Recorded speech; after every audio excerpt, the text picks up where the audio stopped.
Hello, this is Anna Laura Brown, host of the Autoimmune Rehab Podcast, where we talk about how to actually thrive and heal your autoimmune condition rather than just covering it up with pills or changing your diet and hoping you'll feel better one day. We feature solo episodes on helpful topics and interviews with guests who have actually walked in your shoes with autoimmune disorders and or who have years of experience in helping people to thrive and not just survive with autoimmune challenges. I'm a health coach who started this podcast because I was diagnosed with Hashimoto's in 2018 and wanted to inspire hope and transform health for people with autoimmune challenges. So keep listening and let's get you the help and hope you really need. This is the Autoimmune Rehab Podcast. Okay, and today, everybody, I'd like to welcome Trace Miller on the podcast. And Trace is the founder of a company called Innate Wisdom, and she works a lot with mind-body connection and mind-body healing, that kind of thing. And we have covered this topic a few times before, actually, but everybody always has a unique twist on it. And so I wanted to bring her on to have her share her experiences with it. So welcome to Autoimmune Rehab, Trace. Why don't you start off by telling us a little bit about who you are and what got you into this whole spirit, mind, body coaching to begin with? Yes, thank you so much. Thanks for having me, first of all. Yes, mind body connection can be a broad topic in itself. What got me into the mind body coaching is my own personal healing journey, which is a lot of people have what brings them into the coaching. So I started with Raynaud's syndrome. I'm not sure if you know what that is or your listeners, the ones that have it definitely know what that is. Are you familiar with that? I've heard of it. I'm somewhat familiar with Okay. it, but why don't you explain for those who don't know what it is, a little more detail about what it is? Yeah, just quick. So there's Raynaud's syndrome and Raynaud's phenomenon. One is classified as an autoimmune. It also usually goes side by side with other autoimmune conditions. And I was diagnosed with another autoimmune scleroderma. So the symptoms started in 2018, very mildly, inconsistently. I didn't pay much attention to it. And then as the months went by, years went by, it got worse and worse and worse. And I've always been a seeker into holistic health and knew that the body was speaking, but I didn't understand what it was saying. And I did all the modalities, and they worked. Some of them worked to some extent, but they never really got to the crux of the root cause, And I had to have surgery on a finger. So Raynaud's is when your fingers and toes go numb, frozen, blue, purple, and it is somewhat related to temperature. But at the end of the day, it's not, because I would be indoors and my fingers would be numb. So it comes now. What I know is it comes back to the nervous system, being in the fight or flight mode, which is what a lot of chronic issues stem from, being in that fear mode unconsciously. So try to make this short. So yeah, a lot of different things: depression, anxiety, skin issues. And then after a few years, I came into this mind body medicine, but more specifically into the pain neuroscience, which is a fancy word for how the brain reacts to pain, and chronic pain, and really understanding how that worked. And that was a light bulb moment for me. And then I really began my healing journey. Of course, food is very important. There's many different things that are important, but that's really what got me into it. I've always been a seeker, always been curious, and always just wanting to learn and grow and just turn hardships into empowerment and growth. So that's it in a nutshell. It could be a long story, but that's how I got into it. That's awesome for sure. And did you have a lot of pain then with that too, in addition to like the discoloring and that kind of stuff too? Yeah, it's definitely a form of pain. Everybody's slightly different. So it's almost like having frostbite almost all the time, except there's no need for the frostbite. You're literally sitting indoors or holding, I would grab a cold glass and get this. So it'd be pain in the way that it'd be like tingling, frozen. And then when the feeling did eventually come back, that's when some pain would come in too. I actually ended up getting a bone infection through my Raynaud's because I had an ulcer. Again, I didn't understand what was happening at the time, and the doctors weren't able to give me the information that I needed, unfortunately. So I didn't understand. So the ulcer got affected, which was caused by the Raynaud's, and then I got a bone infection, then I had a surgery. So it just escalated. So that was extremely painful, having a bone infection and then having a surgery. So this is why it escalated, because I didn't understand what was happening. So if people can understand what's happened before it gets to that point, it can just be way easier in a way.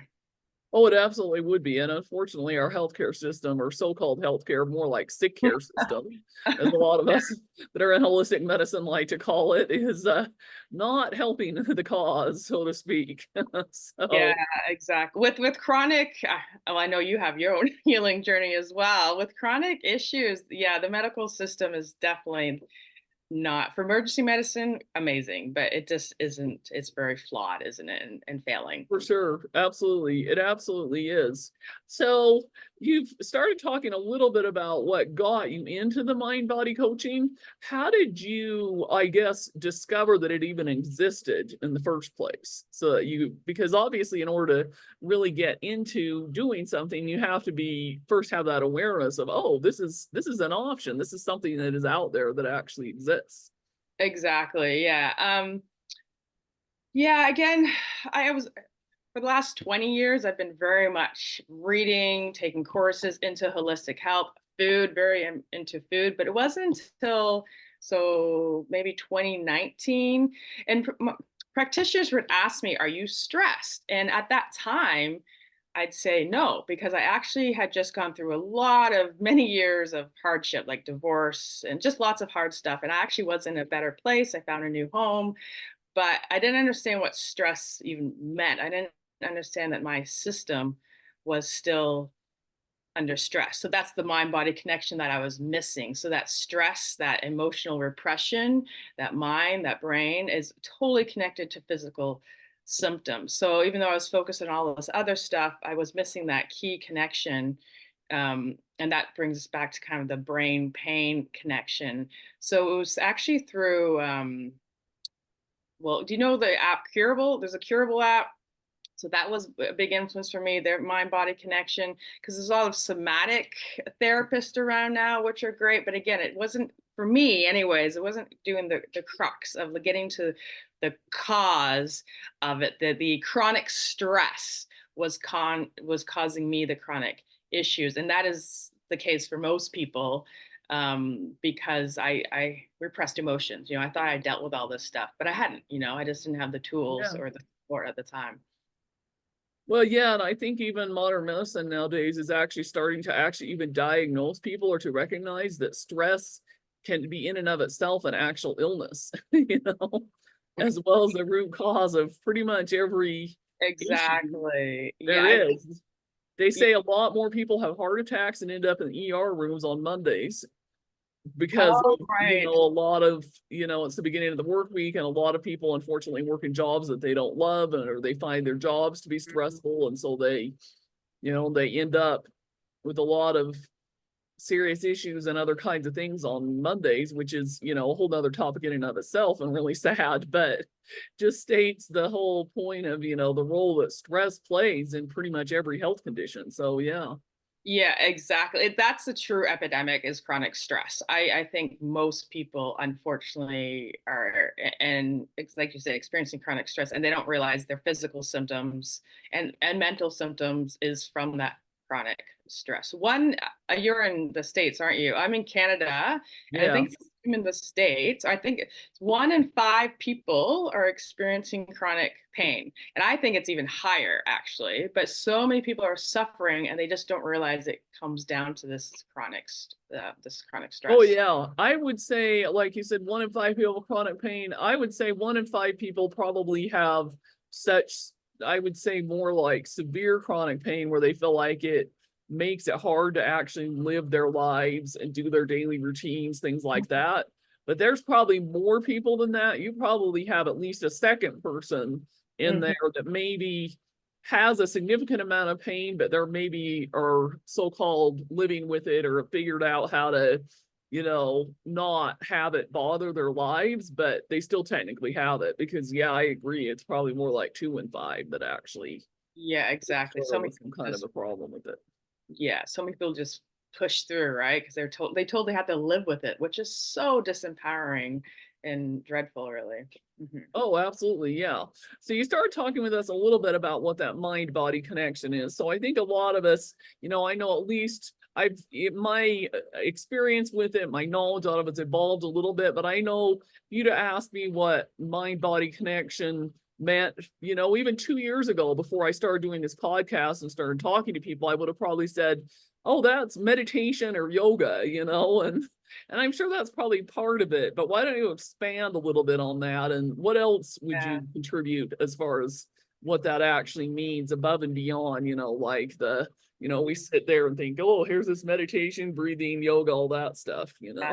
Yeah, absolutely. And that was my understanding a few years ago too. So that is, I guess, more mindfulness practice, meditation and yoga, being present, and that is absolutely fantastic. But the mind body connection, I like to really simplify it for people to understand. So I think everybody has had perhaps the term butterflies in their stomach. When they're nervous or anxious, and I actually had that beginning before we talked today, right? A little nervousness, little butterflies in the stomach. So that's a physical sensation of you're feeling something in your stomach, yet nothing is actually happening. So that's the mind creating a physical sensation simply by thoughts or anticipation of something. So that is the mind body connection right there. Our thoughts, our self talk, our surroundings is literally affected. The stress, as we've said, literally affects our physical well-being. Another one is if most people have been heartbroken, unfortunately, you've gone through a breakup, and you literally can feel almost like a knife has gone through your heart, right? You feel that physically, but nothing physically has happened. That is because emotionally you are just absolutely wrecked. So that is the connection. And then there's different ways, obviously, to help that. Repressed emotion, again, that is a form of chronic stress, and wreaks such havoc on the system. And again, that's why the physical manifestations can come up. That's part of my huge journey that I'm continuously working on, is just learning how to acknowledge emotions and express them. Emotion is actually energy in motion, so they're meant to move out of us, but so many of people haven't been given the tools or even know how to do that. Oh, absolutely. Yeah. And I think a lot of us repress those emotions, or we initially let it all out, like you said, you have some kind of uh maybe not even trauma necessarily, but some kind of, heartbreak, like whether it's a breakup, whether it's, something happens like or you have a grandparent that dies, or you have a beloved pet like a dog or a cat that passes away, different things like that. We express those emotions, maybe in the beginning for like the first couple weeks after it Mhm. happens. But then after that, we think, oh, we just got to live life. We can't sit around and molt forever. And so we kind of just try to repress it. And, if you repress it too much, then yeah, you're right. That can end up causing a lot of physical problems and stress. And so, I mean, yeah, you do have to move on with life, but you also have to learn how to handle those emotions Yes. in a healthy way, I think, too. Exactly. And that's where meditation is one example. I know some people turn their noses up in meditation because they have this image it has to be, sitting in lotus posture for half an hour, which is not the case at all. You walking, going out in the forest and being really present can be a form of meditation. And it just helps clear that mind.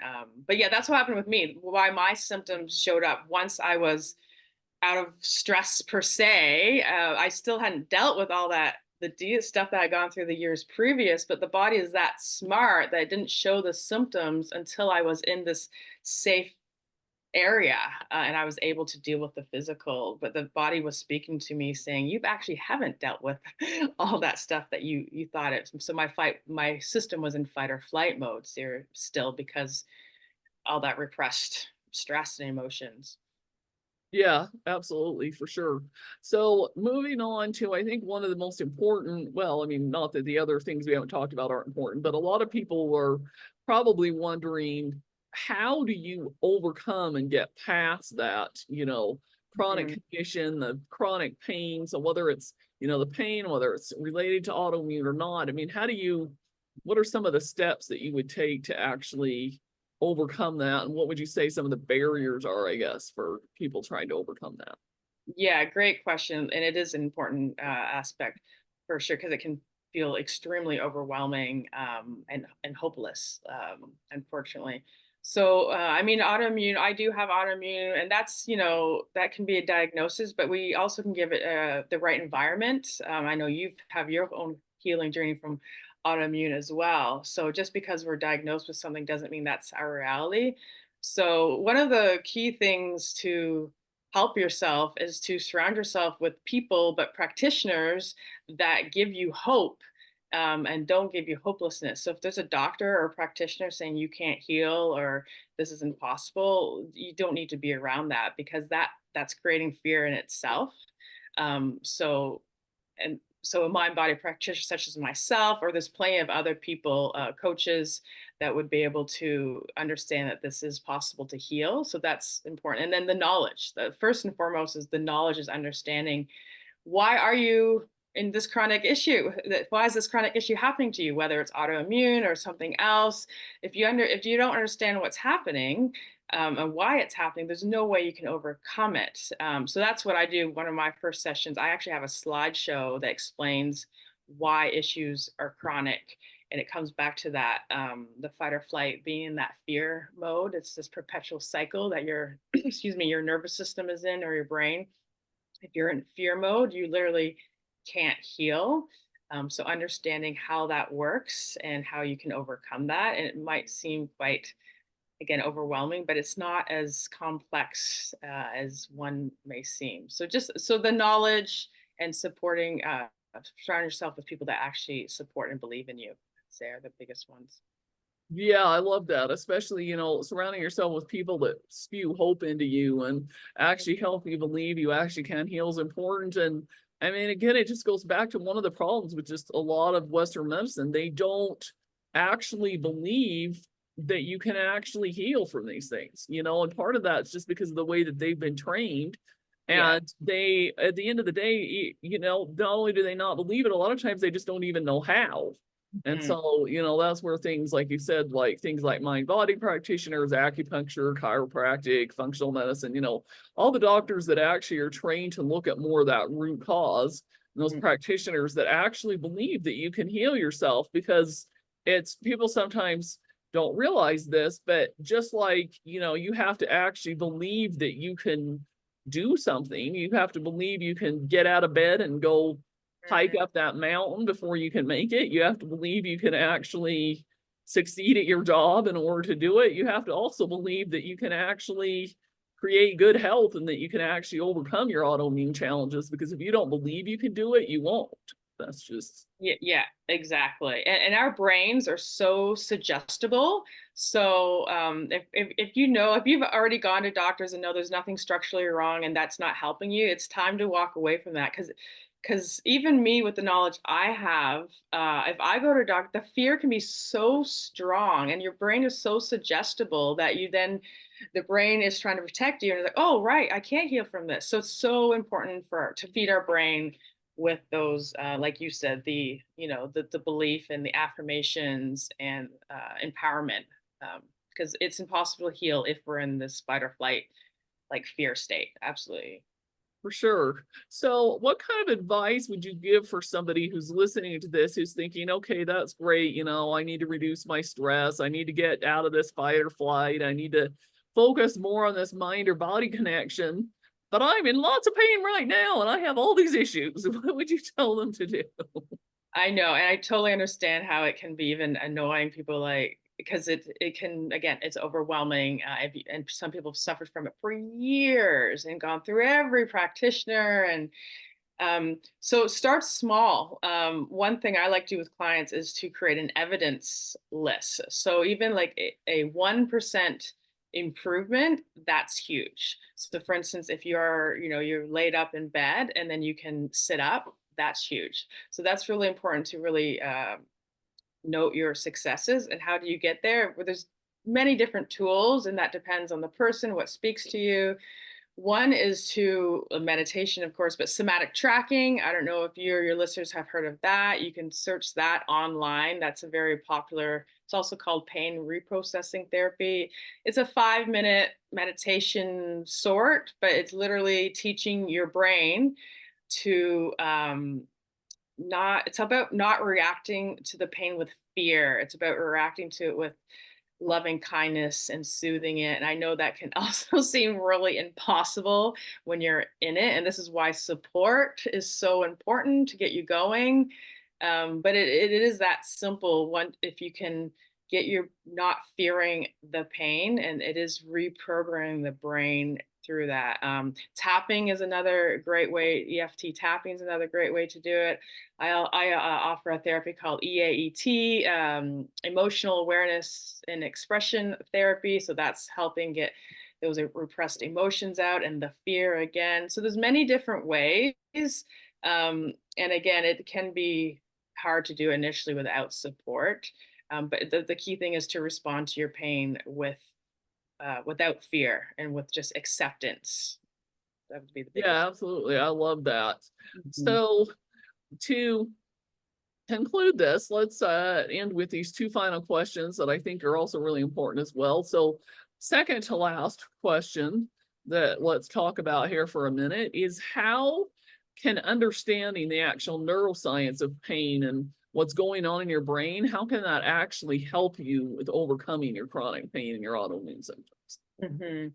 I've touched on it a little bit, but again, it's because if there's nothing, most people in pain, there's nothing structurally wrong with them. And I'm not saying their pain is absolutely real, autoimmune is actually real, but the symptoms have been amplified and continuous because of that brain reaction.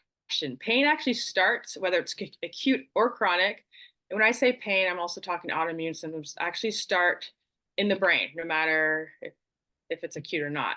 So your brain has gotten conditioned through these chronic issues because of so much time has gone by and you're in this fear mode.